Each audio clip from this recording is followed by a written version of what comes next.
నాణ్యమైన విద్య లేక ఎంతో మంది ప్రతిభ కలిగిన విద్యార్థులు చదువుకోలేకపోతున్నారని, వారికి కార్పొరేట్ తరహాలో విద్యను అందించడమే తన లక్ష్యమని మంత్రి పొంగూరు నారాయణ అన్నారు. నెల్లూరు నగరంలోని 15వ ఉన్నత పాఠశాలను విఆర్ హైస్కూల్ తరహాలోనే అభివృద్ధి చేస్తానన్నారు. శనివారం నగరంలోని 9వ డివిజన్లోని చిన్నబాలయ్య, 14వ డివిజన్లోని మల్లెల సంజీవయ్య, 45వ డివిజన్లోని నగరపాలక ఉన్నత పాఠశాలను మంత్రి పరిశీలించారు. ఈ కార్యక్రమంలో కమిషనర్ నందన్తో పాటు టీడీపీ సీనియర్ నేత వేమిరెడ్డి విజయభాస్కర్ రెడ్డి, జిల్లా అధికార ప్రతినిధి కువారపు బాలాజీ, ముఖ్య నేతలు, నాయకులు తదితరులు పాల్గొన్నారు.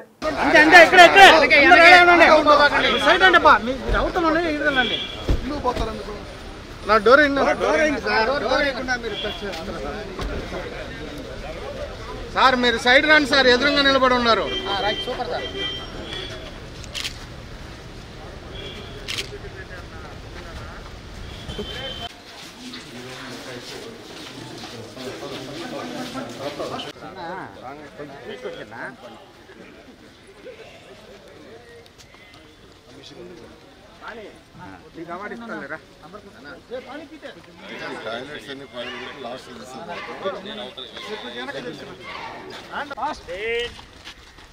అన్నా పక్కరానా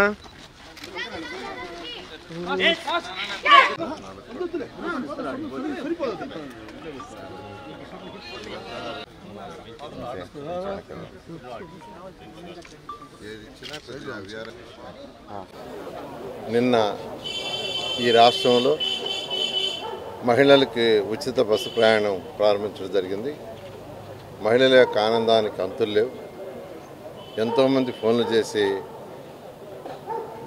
చెప్తున్నారు, సార్ మేము ఎక్స్పెక్ట్ చేయలేదు ఇంత తొందరగా మహిళలకి ఉచిత బస్సు ప్రయాణం ఇస్తారని. నిన్న ప్రజల యొక్క స్పందన చాలా అనూహ్యంగా ఉంది. అయితే నెల్లూరు తీసుకుంటే, నెల్లూరు సిటీ ఎమ్మెల్యేగా నెల్లూరు ప్రజలకు ఎలక్షన్స్ ముందేదో ఇచ్చాను, అది ఒక్కొక్కటి నెరవేరుస్తూ ఈరోజు ముందుకు పోతున్నాం. పార్కులు 47 పార్కులు ఉంటే మొత్తం 47 పార్కులు ఉన్నాయి. ఆ 47 పార్కులలో 43 పార్కులు టేకప్ చేసాం. 35 అయిపోయినాయి. మిగతాయి కూడా బహుశా ఈ నెలాఖరాకు కానీ లేకపోతే నెక్స్ట్ మంత్ 15th పూర్తవుతాయి. ఇప్పుడు స్కూల్స్ టేకప్ చేసాం. నెల్లూరులో 55 స్కూల్స్ ఉన్నాయి, 1, 2 కాదు, 55 నెల్లూరు సిటీలోనే. వీటిలో 15 హై స్కూల్స్ ఉన్నాయి, 15 స్కూల్స్ హై స్కూల్స్. ఈ 15 హై స్కూల్స్ని అప్గ్రేడ్ చేయాలనే ఉద్దేశంతో విఆర్ హై స్కూల్ని యాక్చువల్గా టేకప్ చేశాను. విఆర్ హై స్కూల్ని మా పిల్లల యొక్క సపోర్టు మరియు ఎన్సీసీ కంపెనీ వాళ్ళ సపోర్టు ఒక ఇంటర్నేషనల్ స్టాండర్డ్ కంటే బెటర్గా తీర్చిదిద్దారు. ఒక ఇంటర్నేషనల్ స్కూల్ కంటే ఎంతో చాలా బ్రహ్మాండంగా తీర్చిదిద్దారు. అక్కడ ఎడ్యుకేషన్ కూడా క్వాలిటీ ఆఫ్ ఎడ్యుకేషన్ చేస్తున్నారు. అదే పద్ధతిలో నెల్లూరులో ఉన్న అన్ని స్కూల్స్ 2029 ఎలక్షన్స్ కల్లా ఏ స్కూల్స్ అయితే చేయాలో చేయడానికి నిర్ణయించుకొని ఫస్ట్ ఫేజ్లో హై స్కూల్స్లోనే లోయర్ కాస్ట్ అంటే new education act, central new education act ప్రకారం నర్సరీ టు 12th ఈ 15 స్కూల్స్లో వచ్చే విధంగా వర్కౌట్ చేస్తాను. నర్సరీ నుంచి PP1, PP2, first class to 12th class. అయితే ఇవి చేయాలంటే ఒక 40 రూములు కావాలి. క్లాస్ రూములు కానీ, ల్యాబ్స్ కానీ, స్టాఫ్ రూమ్ కానీ, హెడ్ మాస్టర్ రూమ్స్ కానీ, డైనింగ్ హాల్కి కానీ 40 రూములు. నెల్లూరులో ఉన్న 15 హై స్కూల్స్ని యాక్చువల్గా విజిట్ చేశాను. అధికారులకు ఆదేశించాను వీలైనంత తొందరలో ఎస్టిమేషన్ చేయమని. లాస్ట్ టైం వచ్చినప్పుడు కొన్ని స్కూల్స్ చూశాను. ఇవాళ మళ్ళా నవాపేటలో ఉండే స్కూలు, ఏసీ నగరు, రామూర్తి నగరు, ఈ 3 హై స్కూల్స్ని విజిట్ చేయటం, అధికారులతో మాట్లాడాను. ఎలా చేస్తే ఈ 40 రూములు వస్తాయి.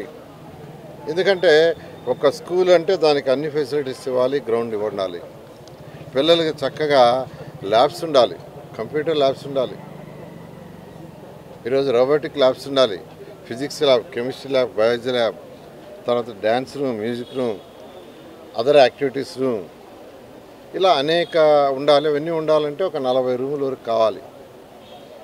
అనేక మంది దాతలు ముందుకొచ్చారు. దేశ విదేశాల నుంచి నేనే మాట్లాడాను. వాళ్ళందరూ సపోర్ట్ చేస్తూ ఉన్నారు. విఆర్ హై స్కూల్ ఎట్లయితే చేసాం అలాగాను ఖచ్చితంగా ఎటువంటి పరిస్థితుల్లో కూడా వచ్చే సంవత్సరం జూన్ 12వ తేదీకి న్యూ అకాడమిక్ ఇయర్ స్టార్ట్ అయ్యేకి ఈ యొక్క 15 స్కూల్స్ని ఫస్ట్ రెనోవేట్ చేయడం జరుగుతుంది. అదేవిధంగా అండర్గ్రౌండ్ డ్రైనేజ్ డ్రింకింగ్ వాటర్కి ఏదైతే 1100 కోట్లు 2014-19లో శాంక్షన్ చేస్తే 165 కోట్ల పని అప్పుడు ఆగిపోయింది. గత ప్రభుత్వం దాన్ని ఆపేసింది మా మీద కోపంతో. అయితే అలా మళ్ళీ ముఖ్యమంత్రి గారిని అడిగితే ముఖ్యమంత్రి గారు యాక్చువల్గా దాన్ని యాక్సెప్ట్ చేశారు. ఫండ్స్ బహుశా ఇంకొక 10 రోజుల్లో రిలీజ్ అవుతాయి. అది రిలీజ్ కాగానే ఆల్రెడీ పని చేస్తున్నారు. అయితే వాళ్ళకి ఆల్రెడీ 120 కోట్లు ఇవ్వాలి. అందుకని వాళ్ళు స్లోగా చేస్తున్నారు. ఆ ఫండ్స్ రాగానే వాళ్ళకి ఇచ్చి వేగవంతంగా చేసి 1 ఇయర్ లోపల నెల్లూరులో ఉన్న 54 డివిజన్లకి నా కాన్స్టిట్యున్సీ కాదు ఇంక్లూడింగ్ రూరల్ సంగం బ్యారేజ్ నుంచి వాటర్ ఇవ్వడం జరుగుతుంది. అదేవిధంగా అండర్గ్రౌండ్ డ్రైనేజ్ కూడా కంప్లీట్ చేసి కనెక్షన్ ఇవ్వడం జరుగుతుంది. అదేవిధంగా అనేక కెనాల్స్ ఇప్పుడే ఇక్కడ చూసే కెనాల్ భయంకరంగా ఉంది. అండర్గ్రౌండ్ డ్రైనేజ్ చేసిన ఆ కెనాల్ ఓపెన్గా ఉంటే దోమలు దాంట్లో వచ్చి వస్తాయి ఇంటికి. అందువల్ల అవి కూడా యాక్చువల్గా చేయడానికి ముఖ్యమంత్రి గారు మరొక 50 కోట్లు యాక్చువల్గా శాంక్షన్ చేశారు. బడ్జెట్లో పెట్టించాం. దానికి కూడా టెండర్లు రెడీ చేస్తున్నారు. బహుశా ఈ యొక్క 1 వీక్లో అది కూడా తయారవుతుంది. అదైతే ఆ టెండర్లు పిలిచేసి ఆ డ్రైన్స్ 2 పక్కల కాంక్రీట్ వాల్స్ కట్టి పైన స్లాబ్ వేస్తారు. స్లాబ్ వేయకుంటే మళ్ళీ దోమలు వస్తాయి. అలా ఈరోజు నెల్లూరులో అనేక పనులు ప్రజలకు ఏదైతే మాట ఇచ్చామో ఎండ్ టు ఎండ్ రోడ్డుకి ఆ పక్క ఈ పక్క చిన్న చిన్న గ్యాపులు ఉంటే ఫిల్ చేయమన్నాం. ఎందుకంటే మున్సిపాలిటీ వాళ్ళు 23 మిషన్లు కొన్నారు, స్వీపింగ్ మిషన్లు. రోడ్లు చక్కగా ఉండాలి, నీట్గా ఉండాలంటే స్వీపింగ్ మిషన్లు ఉపయోగించాలని ముఖ్యమంత్రి గారు ఆదేశించారు. ఆ విధంగా రాష్ట్రంలో అన్ని మున్సిపాలిటీస్లు చేస్తున్నాం. నేను నెల్లూరు ప్రజలకు ఒకటే చెప్పేది, కొద్దిగా ఓపిక పట్టండి. ఎప్పటి నుంచో 40-50 ఏళ్ల నుంచి పేరుకోపోయిన చెత్త అల్లీపురం పోయే రోడ్లో ఉంది. అది బహుశా నెక్స్ట్ మంత్ ఎండింగ్ పూర్తి చేస్తున్నారు. దంతాల్లో ఉండే చెత్త దాన్ని కూడా రోజుకి 3000 టన్నులు క్లియర్ చేస్తున్నారు లెగసీ. అదేవిధంగా ఈ రాష్ట్రంలో ఉన్న 85 లక్షల టన్నులని రేపు అక్టోబర్ 2వ తేదీ పూర్తి చేస్తున్నారు. ఈ విధంగా అటు రాష్ట్రంలో 123 మున్సిపాలిటీస్లోనూ ఎమ్మెల్యేగా నెల్లూరు, అదేవిధంగా నెల్లూరు కార్పొరేషన్ 54 డివిజన్లో చేస్తున్నాం. ప్రజలను కొద్దిగా ఓపిక పట్టమంటున్నాం. ఎందుకంటే ఖజానా ఖాళీ చేసిపోయాడు. 10 లక్షల కోట్లు అప్పు చేశారు కదా ముఖ్యమంత్రి గారు. దాన్ని తీరుస్తూ ఇప్పుడు 1 by 1 మన ముఖ్యమంత్రి గారు చేస్తున్నారు. ఖచ్చితంగా కొద్ది రోజులు ఓపిక పెడితే ఏదైతే మొదలు పెట్టామో ఆ పనులు చేస్తామని తెలియజేస్తాం. Thank you.